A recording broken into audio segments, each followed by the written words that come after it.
नमस्कार, आप देख रहे हैं भारत न्यूज टीवी खबरों की पड़ताल। मैं हूं आपके साथ अंशु शर्मा। रुक करते हैं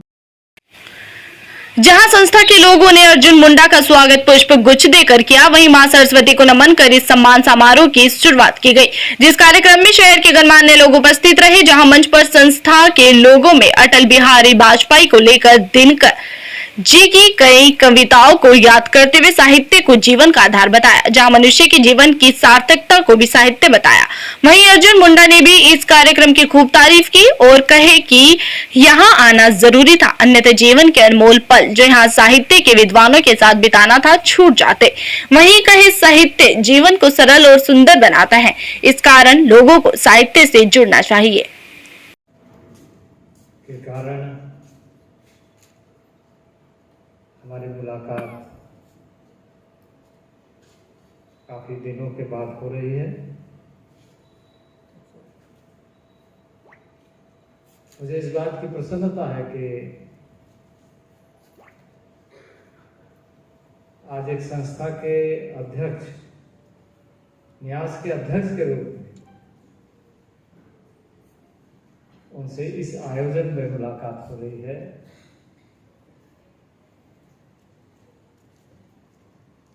डॉक्टर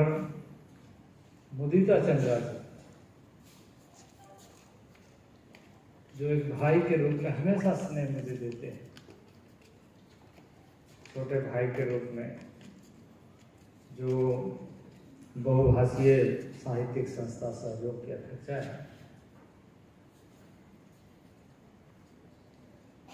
और इस अवसर पर मंच पर उपस्थित परम श्रद्धेय विद्या तिवारी जी,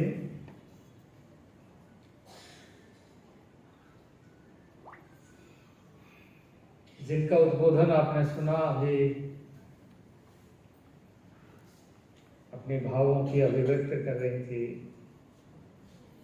श्रीमती मीरा मुंडा जी, डॉक्टर मीरा मुंडा जी।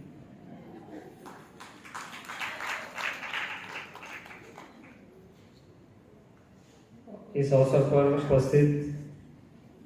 पूर्व विधायक लक्ष्मण टुडू जी,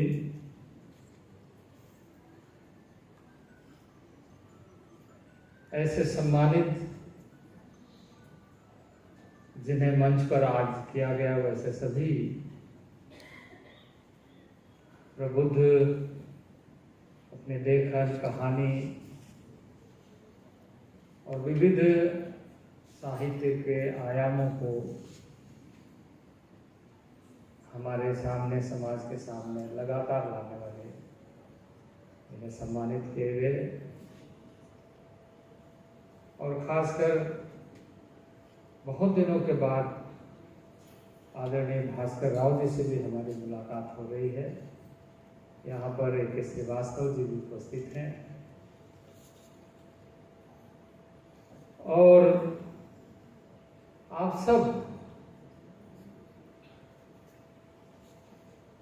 सभी प्रबुद्ध जन साहित्य के क्षेत्र में लगातार कार्य कर रहे, जमशेदपुर ही नहीं बल्कि कई अन्य क्षेत्रों से भी आए बुद्धिजीवीगण, प्रेस के मित्रों, देवी एवं सज्जन, मुझे यहाँ आने का मौका मिला, यह हमारा सौभाग्य है। और इसके लिए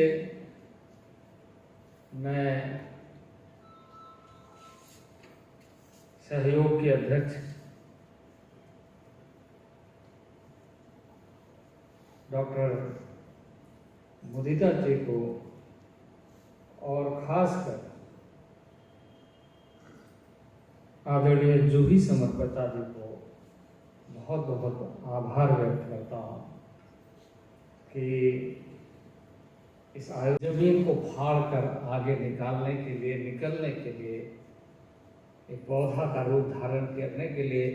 मन के कोलाहल को अभिव्यक्त कर रहा है। मन के अंदर जो व्याकुलता है वो रचनात्मक दृष्टि से, उस रचना को रचनाकार की भूमिका में साहित्य के शब्दों में जब कोई पिरोता है तो समाज को एक दर्शन देने का काम करता है। उसी परिवेश में जब आज मैं अपने आप को पा रहा हूँ तो मेरे लिए बहुत आनंद और खुशी का क्षण है। वैसे आप सभी लोग काफी अनुभवी हैं। मैं बहुत सारी बातों को इस समय या विषयों पर ज्यादा नहीं कहूँगा, बल्कि आज हम सब, क्योंकि भारत विविधताओं का देश और हम सब के लिए बहुत महत्व का है कि भारत को अगर जानना है तो भारत के साहित्य को जानना चाहिए, विविध भाषाओं में। और मुझे इस बात के लिए और ज्यादा इस कार्यक्रम में आने के लिए प्रेरित किया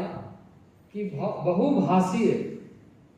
साहित्यिक क्षेत्र में कार्य करना। मैं भी जिस मंत्रालय में काम कर रहा हूं वहां 700 से अधिक ग्रुप्स हैं ट्राइबल्स के। हिमालयन रेंज में ही यदि हम देखें, हिमालय के उन क्षेत्रों में, सुदूरवर्ती क्षेत्रों में, तो bड़ी संख्या में विभिन्न अलग अलग जनजातीय समूह, उसी तरीके से यदि हम इन क्षेत्रों में तमिलनाडु से लेकर उड़ीसा, बंगाल होते हुए, अभी तो बांग्लादेश अलग हो गया है, वह भूमि हमसे अलग राष्ट्र के रूप में है, लेकिन वो भी क्षेत्र, और नेपाल यानी बिहार के उन क्षेत्रों, बड़ी संख्या में जनजातीय समूह, समुदाय के रूप में, और सभी के अपनी अपनी भाषा है। ये तो मैं जनजातीय समुदाय के बारे में कह रहा हूं, लेकिन भारत के ऐसे अन्य क्षेत्रों में भी, अन्य समुदायों में भी देखते हैं तो बड़ी संख्या में अलग अलग बोली, अलग अलग भाषा, और उसमें विविध संस्कृतियों का समावेश, अलग अलग तरीके से अपने अपने क्षेत्रों में लोग उसे अपनी जीवन पद्धति का आधार बनाकर संस्कृति और परंपरा को लेकर आगे चलते। और इसलिए जब मंत्रालय का कार्य करते समय मुझे भी एक अवसर मिला कि जब नई शिक्षा नीति बन रही थी तो उस नई शिक्षा नीति में इन बातों का ध्यान रखते हुए आप भी सुझाव दें। वैसे तो नई शिक्षा नीति बनाते समय देश भर में सभी विद्वज्जनों ने बहुत सारे सुझाव दिए, बहुत सारे सुझावों का